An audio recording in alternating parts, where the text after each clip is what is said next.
우크라이나 전쟁이 5일째 접어들었습니다.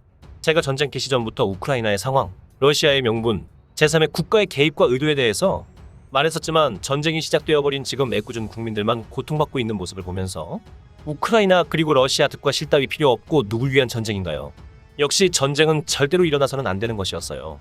전쟁 개시 전까지만 하더라도 크림반도 병합을 보면서 우크라 동부 돈바스 지역도 같은 방식으로 병합되겠구나, 여기서 끝나겠구나 싶었어요. 나토는 명분도 없고 유엔도 러시아가 상임이사국이기 때문에 간섭을 할 수 없는 상황이기 때문에 러시아가 기존의 자국 영토이며 러시아인이 대거 살고 있는 동부 쪽만 취하고 전쟁은 끝날 줄 알았죠.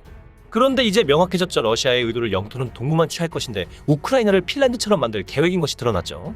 전쟁 개시 5일이 지났는데 아직 수도 키예프를 점령하지 못했다는 걸 푸틴도 상상 못했을 것 같아요. 현 우크라이나 대통령인 젤렌스키가 시민들까지 무기를 나눠주며 끝까지 저항하리라고는 생각 못했죠. 대통령과 측근이 피신을 안 하고 결사항전을 하니까 시민들도 남아서 같이 수호하는 분위기입니다. 푸틴의 전쟁 시나리오 중에서 이번 전쟁은 스피드 있게 진행됐어야 해요. 솔직히 러시아의 군사력이면 이미 우크라이나 전역은 폐허가 되었어야 했죠.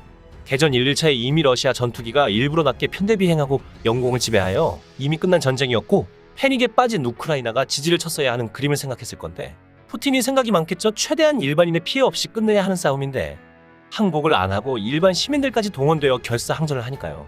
푸틴의 가장 큰 걱정거리가 일반인의 피해입니다. 전 세계가 보고 있는 싸움이니까요. 다음은 우크라이나에 대해 말해보겠습니다.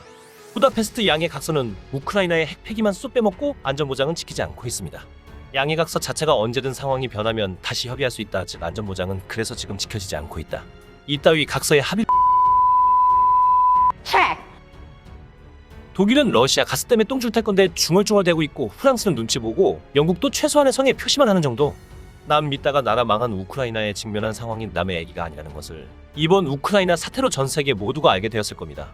특히 분단국인 북한은 절대로 핵무장을 포기 안 하게 되어버렸고 우리나라도 미국만 믿고 있다가 언제든 주한 미국이 짐 싸서 떠나는 모습을 아프간에서 이미 한 차례 봐왔고 이번 사태에서 미국에 나몰라와 경제 제재만 해대는 모습 보니 우크라이나의 상황이 우리의 미래란 것을 윗분들이 좀 깨달았으면 합니다.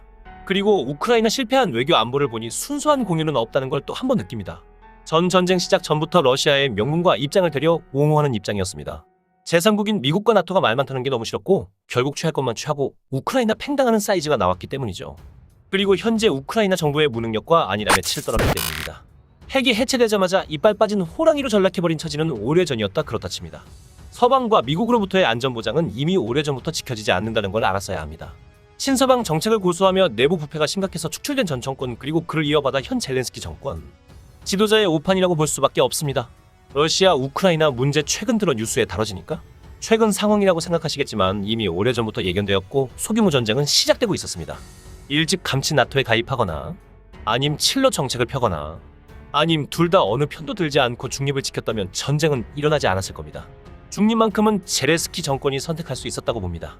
이 중립이 이번 러시아가 전쟁을 하는 이유이기도 하니까요. 전쟁이 개시되며 젤렌스키 우크라이나 대통령은 매스컴과 SNS로 인해 전 세계에 호소하고 있습니다. 이 모습을 지켜본 우리나라를 비롯한 다른 국민들은 젤렌스키 정권이 멋있다 잘한다 라며 칭찬하기에 바쁩니다. 감정에 호소하며 시민들에게 화염병으로도 싸우라 명합니다.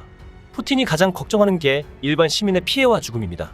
선을 넘어버리고 심해지고 장기화되면 미국이 어떻게 나올지 모르기도 하고 길어진 전쟁으로 인해 경제 피해와 내부 민심도 변할 것을 우려했기 때문이죠. 이것을 알고 있는 젤렌스키는 감정으로 호소하며 일반 시민들의 목숨을 가지고 항전하라고 합니다. 코미디언 출신이라 싫은 게 아닙니다. 정치의 정자도 모르는 일반 주변 사람들을 최측근으로 임명하니 이런 사단이 일어난 것이라 봅니다. 그리고 전 이건 지도자의 오판이라고 생각합니다. 지금까지는 무게 있는 내용이라 평소뿐이 아니었습니다. 분위기 바꿀게요. 그리고 마지막으로 우리나라의 입장과 앞으로 우리나라의 포지션에 대해 말해보도록 할게요. 문재인 대통령은 대한민국은 국제사회의 책임 있는 일원으로 무력 침공을 억제하고 사태를 평화적으로 해결하기 위해 경제 제재를 포함한 국제사회의 노력에 지지를 보내며 이에 동참해 나갈 것이라고 밝혔습니다. 미국의 우방치고 한 발 늦은 성명이었죠. 이해합니다. 우리는 중립을 지키는 것이 아니라 균형만 맞추면 됩니다. 명심하세요. 중립이 아니라 균형입니다. 미국은 북한, 중국, 러시아를 견제하기 위해서 대한민국이 필요합니다.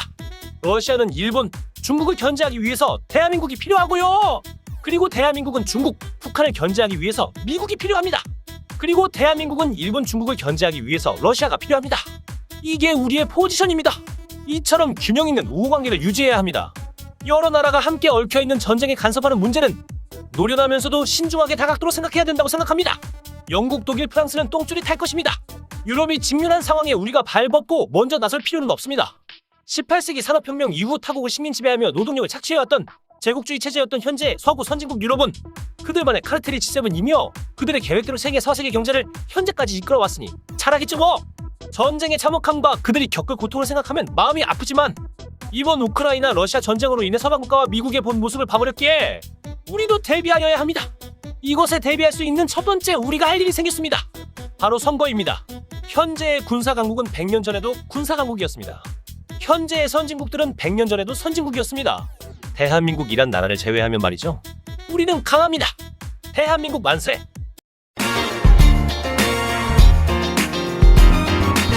재미있게 보셨으면 구독, 좋아요 부탁드립니다.